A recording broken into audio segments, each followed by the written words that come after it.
I'm sure everyone's experienced the same problem with the Nespresso Creatista machine.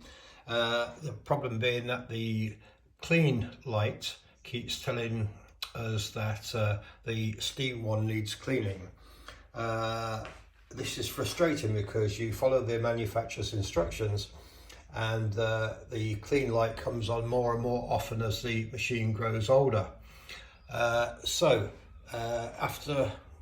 trying to find out on the internet, I actually managed to find out the real solution to it, and that is, the problem is in a normal descaling process, it's the coffee one that gets descaled, but not the steam one.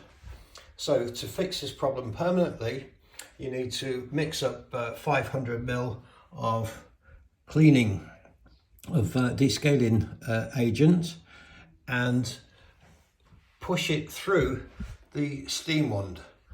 Now to do that, you just do a normal clean press by holding the steam button down for 5 seconds.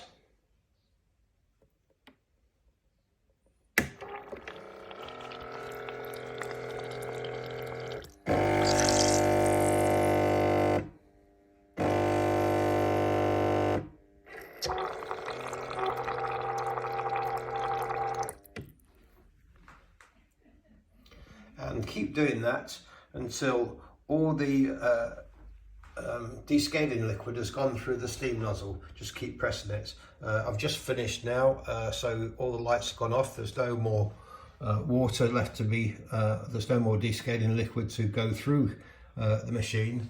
Now it's cleaned out the steam wand properly.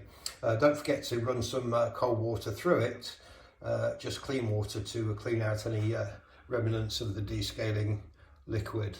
I did this about, this is my 4th time I've done it on this machine, and the machine is completely back to the condition when I unboxed it. The steam light hardly ever comes on, the clean light hardly ever comes on, because the steam wand is now completely clean all the way through. Hope this helps you.